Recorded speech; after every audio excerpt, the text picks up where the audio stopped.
Lalu seberapa besar peluang Anies Baswedan memenangkan pemilu presiden jika berpasangan dengan Susi Pujiastuti sebagai pendampingnya? Untuk membahasnya pemirsa telah bergabung bersama kami ada pakar politik yaitu ada Mas Burhanuddin Muhtadi. Selamat sore Mas Burhanuddin. Sore Tisa, Andrew. Ya Mas, menarik kalau kita lihat pertemuan Anies Baswedan dengan Susi Pujiastuti selaku mantan Menteri Kelautan dan Perikanan. Anies ini kan belum punya calon wakil presiden. Nah kalau seandainya keduanya ini berpasangan, sebesar apa potensi kenaikan elektabilitas Anies? Mengingat Anies saat ini posisinya paling bawah di antara 3 nama.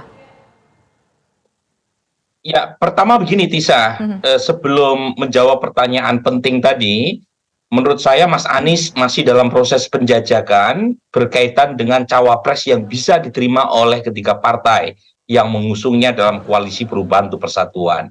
Ini penting saya sebutkan karena bagaimanapun 3 partai tadi kan punya kepentingan subjektif elektoral yang berbeda-beda. Kalau misalnya Anies dan Susi yang dipilih, bisa nggak ketiganya menerima tanpa syarat? Nah, kalau misalnya dilihat respon sementara dari Nasdem maupun PKS, sepertinya ada semacam green light dari kedua partai ini untuk menerima Susi sebagai cawapres Mas Anies. Tetapi kalau misalnya Demokrat tidak menerima, karena bagaimanapun Demokrat punya preferensi, yaitu Mas AHY sebagai cawapresnya Mas Anies, tentu ya pasangan ini harus gigit jari, gagal untuk berlayar ke pelabuhan pemilu 2024 nanti. Tapi lepas daripada itu, kalau dilihat dari sisi elektabilitas Bu Susi, ini relatif cukup lumayan. Jadi kita punya data survei beberapa waktu lalu, mereka yang melirik Bu Susi sebagai cawapres dalam simulasi banyak nama, itu di kisaran 2%. Jadi cukup lumayan. Saya sebut lumayan karena Bu Susi ini kan sudah cukup lama ya, tanda kutip menghilang dari peredaran setelah tidak menjadi menteri lagi. Dan beliau bukan elit partai politik, kemudian juga tidak punya tim sukses, dan belum bekerja secara sistematik, dan tentu masih ada potensi untuk dinaikkan elektabilitasnya, terutama untuk mendukung pemenangan Mas Anies. Jadi kalau dilihat dari sisi itu sebenarnya masih ada peluang buat Bu Susi untuk menaikkan kembali elektabilitasnya, terutama setelah ada kepastian. Karena kalau misalnya belum ada kepastian, beliau kan nggak punya jabatan publik, bukan elit partai, belum juga kerja politik sistematik. Jadi kalau misalnya dapat 2% saja, menurut saya udah cukup lumayan bagus untuk tokoh yang tidak punya atribusi politik apapun. Mas Burhanuddin, kami juga ingin tahu melihat posisi Susi Pujiastuti dari aspek basis elektoral, Mas. Apakah bisa saling melengkapi satu sama lain atau jangan-jangan malah tumpang tindih punya basis pendukung yang sama? Jadi pertama begini ya, kalau dari sisi basis pemilih Bu Susi Pujiastuti itu umumnya kelas menengah atas memang. Jadi umumnya mereka yang tingkat pendidikannya baik ya. Dan itu selaras dengan tingkat kedikenalan Bu Susi yang masih terbatas di kelompok middle upper class. Tetapi tingkat kedikenalan yang belum maksimal ini justru bisa menjadi berkah kalau misalnya Bu Susi sosialisasi. Sekarang kan sosialisasinya terbatas, terutama mereka yang sebelumnya mengidolakan Bu Susi ya, sewaktu beliau menjadi Menteri Kelautan.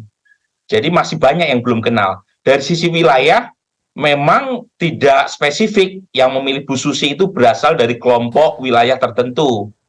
Dugaan saya karena memang lebih bisa dijelaskan dari faktor pendidikan mereka yang memilih Bu Susi ketimbang faktor wilayah. Beliau memang lahir dan besar di Jawa Barat, di Pangandaran, tetapi orang tuanya, ayahnya kalau nggak salah Haji Ahmad Karlan, maupun ibunya Hajah Suwuh Lasminah, itu berasal dari Jawa Tengah.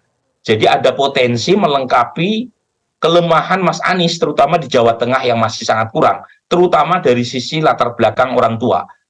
Dan saya kira Bu Susi juga pintar berbahasa Jawa, meskipun besar di Pangandaran, Jawa Barat. Tapi kalau menurut Mas Burhan sendiri, Ibu Susi ini apakah kira-kira mau dipinang oleh Anies Baswedan? Karena kan kalau kita lihat kan saat ini semua masih menjadi tanda tanya siapa yang mau jadi bakal calon wakil presiden ya. Nah, memang itu pertanyaan yang misterius di saya. Ini misteri Tuhan ini, selain jodoh dan kematian. Nah, siapa cawapres Mas Anies? Nah, menurut saya memang kalau dari sisi elektabilitas per hari ini, tentu AHY lebih tinggi elektabilitasnya dibanding Bu Susi. AHY di peringkat keempat ya, di kisaran sekitar 12-13% ya, Bu Susi 2%. Tetapi Mas AHY ini kan sudah cukup optimal tingkat kedikenalannya, sekitar 60-70%, dan sudah bekerja cukup intensif ya sebagai Ketua Umum Partai Demokrat, dan selama ini disosialisasikan oleh kader-kader Partai Demokrat. Nah, ibarat pertandingan, Bu Susi ini belum berlari sebenarnya ya, belum start. Nah, sementara Mas AHY sudah lama kan memulai startnya, terutama sejak terpilih sebagai Ketua Umum Partai Demokrat, dan terutama lagi setelah beliau bertanding sebagai calon gubernur DKI Jakarta 2017. Jadi memang tidak sama startnya, tetapi dari sisi dukungan politik tentu Mas AHY menentukan. Karena kalau misalnya Demokrat menarik diri akibat kecewa kalau misalnya Mas Anies memilih Bu Susi, maka Mas Anies gagal berlayar, kecuali Mas Anies dan Bu Susi mampu mencari partai pengganti kalau misalnya Demokrat ngambek.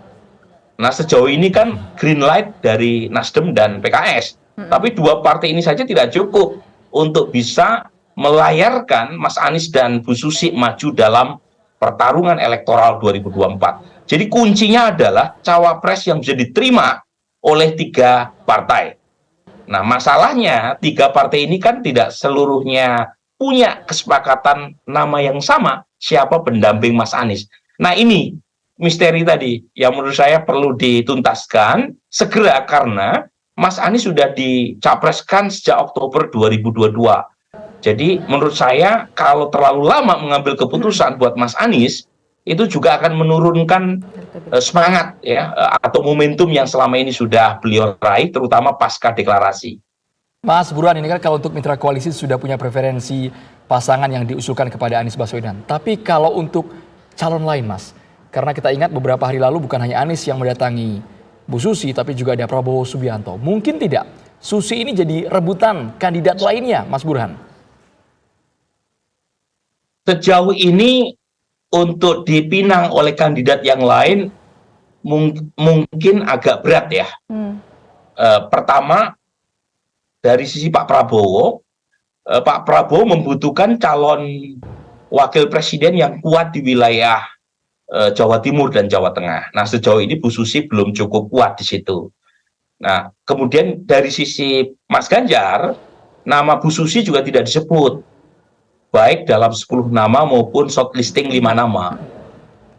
Jadi memang meskipun saya tahu Bu Susi sangat dekat ya dengan Ibu Mega, tetapi per hari ini Bu Susi tidak masuk shortlist 5 nama yang disebut oleh Mbak Puan dalam acara di Jawa Tengah beberapa waktu lalu.